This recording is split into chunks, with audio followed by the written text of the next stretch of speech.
Assalamualaikum warahmatullahi wabarakatuh. Perkenalkan, nama saya Muhammad Amirul Faris dari kelas 11 MIPA 5, nomor absen 18, SMA Negeri 1 Sumedang.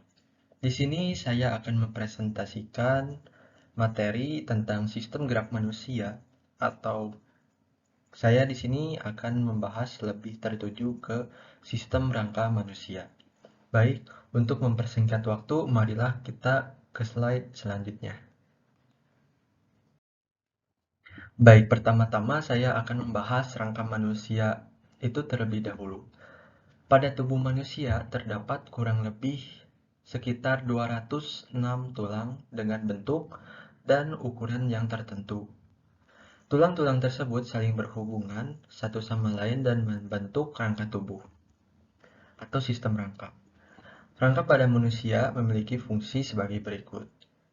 Rangka manusia memiliki 7 fungsi, yaitu yang pertama, memberi bentuk tubuh, yang kedua, sebagai tempat melekatnya otot, yang ketiga, sebagai pengungkit, yang keempat, menyokong badan dan menahan tekanan, yang kelima, melindungi organ-organ dalam, yang keenam, tempat pembentukan sel-sel darah atau hemofosis, yang terakhir atau yang ketujuh, menyimpan cadangan kalsium. Itulah beberapa fungsi eh, terangkap dalam pada manusia. Lalu selanjutnya kita ke sistem rangka manusia. Secara garis besar, rangka tubuh manusia digolongkan menjadi dua bagian. Yang pertama adalah rangka aksial, yang kedua adalah rangka apendikuler. Apa itu rangka aksial? Yang pertama, rangka aksial adalah rangka yang menyusun sumbu atau poros tubuh. Rangka aksial terdiri dari tulang tengkorak, tulang belakang, tulang dada, dan tulang iga atau rusuk. Yang kedua, ada rangka apendikuler. Apa itu rangka apendikuler? Rangka apendikuler merupakan rangka pelengkap atau tambahan yang tersusun dari tulang-tulang bahu atau gelang bahu, tulang-tulang panggul atau gelang panggul, dan tulang-tulang anggota gerak atas dan bawah. Rangka-rangka apendikuler ini biasanya tersusun secara berpasangan, kanan dan kiri pada tubuh. Baik, selanjutnya kita pertama-tama akan bahas rangka aksial terlebih dahulu, yang terdiri dari tulang tengkorak, tulang belakang, tulang dada, dan tulang iga atau rusuk. Baik, yang pertama adalah tulang tengkorak. Tengkorak merupakan gabungan dari tulang-tulang yang menyusun kepala dan tulang-tulang wajah. Tulang tempurung kepala berfungsi untuk melindungi otak. Tulang kepala ini terdiri dari tulang dahi, tulang ubun-ubun, tulang kepala belakang, tulang pelipis, tulang tapis, dan tulang baji. Di bagian bawah tempurung kepala terdapat foramen magnum.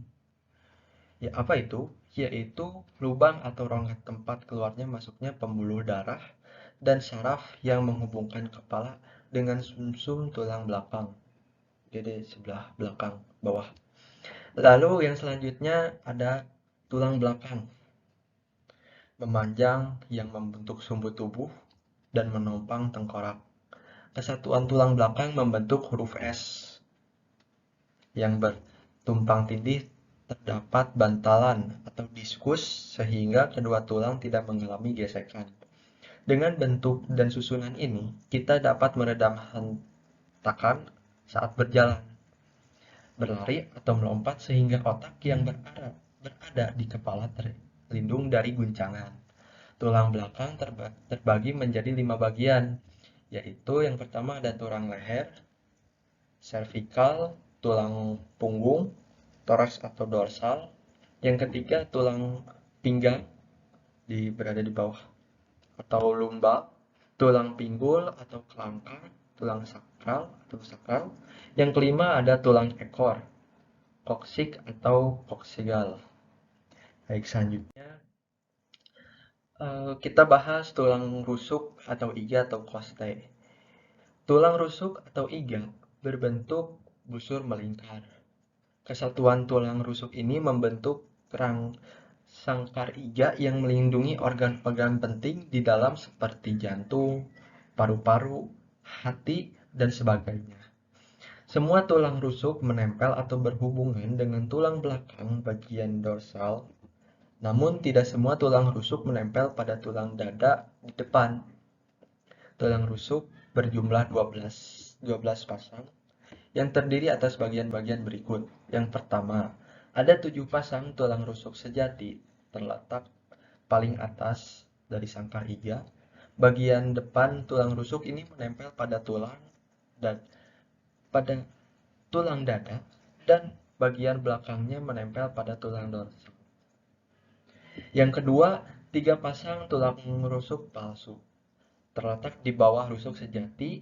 3 pasang rusuk ini bagian belakangnya menempel pada tulang dorsal. Namun, bagian depannya tidak menempel langsung pada tulang dada, melainkan menempel pada tulang rusuk yang ada di atasnya. Yang ketiga, 2 pasang tulang rusuk melayang. Apa itu? Terletak di bawah rusuk palsu. Bagian belakang ini berhubungan dengan tulang dorsal, namun bagian depannya bebas melayang, tidak menempel dengan tulang apapun.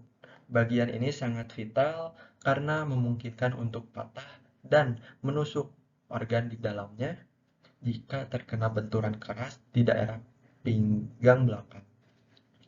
Yang terakhir yaitu ada tulang dada atau sternum. Tulang dada terdiri atas tulang-tulang yang terbentuk pipih. Tulang ini menjadi penghubung antar tulang rusuk di bagian belakang, di bagian depan, tengah tubuh. Di sini. Tulang dada ini terdiri dari 3 bagian, yaitu tulang hulu, manubrium. Yang kedua ada tulang badan atau corpus. Yang ketiga tulang tajuk pedang atau xiphoid processus. Begitu tuh dalam rangka aksial. Yang selanjutnya ada rangka apendikuler, yaitu yang terdiri dari tulang-tulang bahu atau gelang bahu, tulang-tulang panggul, dan tulang-tulang anggota gerak atas dan bawah. Yang pertama kita bahas dari tulang bahu terlebih dahulu. Gelang bahu terdiri dari 2 buah tulang berikat atau scapula dan 2 buah tulang selangka clavikula. Tulang belikat berbentuk segitiga, berbentuk paruh gagak. Tulang belikat menjadi tempat perlekatan tulang lengan atas. Tulang selangka berbentuk S. Bagian ujung depannya menempel pada bagian hulu tulang dada, sedangkan bagian ujung belakangnya menempel pada tulang belikat. Dengan demikian, tulang selangka menjadi penghubung antara rangka aksial dengan rangka anggota gerak atas. Baik, yang kedua ada tulang anggota gerak atas. Tulang-tulang penyusun anggota gerak atas antara lain seperti berikut. Yang pertama ada anggota tulang lengan atas atau humerus. Tulang lengan atas atau humerus berjumlah 2 buah, kanan dan kiri tentunya. Tulang ini merupakan tulang pipa terpanjang dari anggota gerak atas. Bagian atas humerus berhubungan dengan belikat, sedangkan bagian bawahnya berhubungan dengan tulang bawah, lengan bawah atau radius ulna. Yang kedua ada tulang hasta atau ulna. Tulang hasta berjumlah 2 buah. Letaknya di bawah lengan atas di sini. Sejajar dengan kelingking tangan dan berdampingan dengan tulang pengumpil. Tulang hasta berbentuk pipa dengan ujung bawah lebih kecil dibandingkan dengan ujung atasnya. Yang ketiga ada tulang pengumpil atau radius. Tulang pengumpil berjumlah 2 buah juga. Tulang pengumpil berdampingan dengan tulang hasta sejajar dengan ibu jari tangan. Yang tulang kan ada 2. Nah, tulang pengumpil atau radius merupakan tulang pipa yang lebih pendek dari tulang hasta. Yang keempat, ada tulang pergelangan tangan atau karpal. Tulang pergelangan tangan atau karpal berjumlah 2 kali 8 buah. Artinya di tangan kanan terdapat 8 buah, di tangan kiri ada 8 buah juga. Tulang pergelangan tangan merupakan tulang-tulang pendek. Tulang-tulang ini terletak di bawah tulang radius ulna. Nah, yang kelima ada tulang telapak tangan atau metakarpal. Tulang telapak tangan atau metakarpal berjumlah 2 kali 5 buah tulang. Tulang-tulang ini terletak di bawah pergelangan tangan. Nah, yang keenam, yang terakhir ada tulang jari-jari tangan atau falanges. Tulang-tulang jari berjumlah 2 kali 14 ruas. Ruas-ruas tulang jari merupakan terusan dari tulang telapak tangan. Gitu. Nah, yang selanjutnya ada gelang panggul atau pelvis. Tulang-tulang yang menyusun gelang panggul terdiri dari 3 pasang tulang yang saling berdekatan membentuk gelang, yaitu yang pertama ada tulang usus atau ilium. Tulang ini berjumlah 2 buah, berbentuk pipi, melekuk-lekuk tak beraturan. Tulang ini berhubungan dengan tulang sakral atau kelangkang, sehingga menjadi penghubung antara rangka aksial dengan anggota gerak bawah. Lalu yang kedua ada tulang duduk atau ischium. Tulang ini berjumlah 2 buah, terletak di bawah tulang usus. Tulang ini sesuai namanya menjadi tulang tumpuan saat kita duduk. Yang ketiga ada tulang kemaluan atau pubik. Tulang ini berjumlah 2 buah, terletak di depan tulang usus dan di atas tulang duduk. Lalu pada gelang panggul ini terdapat suatu lekukan di kanan dan di kiri yang disebut acetabulum. Acetabulum ini menjadi tempat melekatnya tulang pada paha, tulang paha atau femur. Gelang panggul ini berperan sebagai wadah yang melindungi organ di dalamnya seperti usus dan alat kelamin dalam. Itu. Lalu selanjutnya ada tulang anggota gerak bawah. Nah, yang tadi kan anggota gerak atas, yang sekarang tulang anggota gerak bawah. Tulang anggota gerak bawah tersusun dari bagian berikut. Yang pertama ada tulang paha. Tulang paha femur. Tulang paha atau femur berjumlah 2 buah. Tulang paha femur merupakan tulang pipa terpanjang pada tubuh manusia.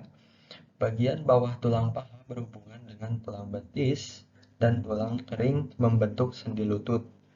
Yang kedua ada tulang tempurung lutut atau patella. Tulang tempurung lutut atau patella berjumlah 2 buah juga. Tulang tempurung lutut atau patella terletak di depan sendi lutut, tapi tidak ikut serta di dalamnya. Yang ketiga ada tulang kering atau tibia. Tulang kering berjumlah 2 buah juga. Tulang kering ini dapat kita rasakan lebih dekat dengan permukaan kulit yang di antara tulang betis dan tulang kaki bawah itu namanya tulang kering atau tibia, teman-teman. Sehingga biasanya mudah cedera saat kaki mengalami benturan. Biasanya tulang kering ini apabila terbentur merupakan salah satu bagian yang paling terasa dan sakit. Itulah alasannya. Yang keempat ada tulang betis atau fibula. Tulang betis atau fibula berjumlah 2 buah. Tulang ini terletak berdampingan dengan tulang kering. Berbeda dengan tulang kering, tulang betis terletak lebih dalam dan terlindung otot betis. Baik, yang terakhir adalah tulang pergelangan kaki atau tarsal. Tulang pergelangan kaki ini berjumlah 2 kali 7 buah. Lalu yang selanjutnya ada tulang tapak kaki atau metatarsal. Tulang tapak kaki ini berjumlah 2 kali 5 buah tulang. Yang terakhir tentunya yang paling bawah, yang paling ujung, tulang jari-jari kaki atau falanges ini terdiri atau berjumlah 2 kali 14 ruas jari seperti jari-jari pada tangan. Nah, sekian materi tentang struktur atau kerangka tubuh manusia yang dapat saya sampaikan. Mohon maaf apabila ada kesalahan. Terima kasih atas perhatiannya. Wassalamualaikum warahmatullahi wabarakatuh.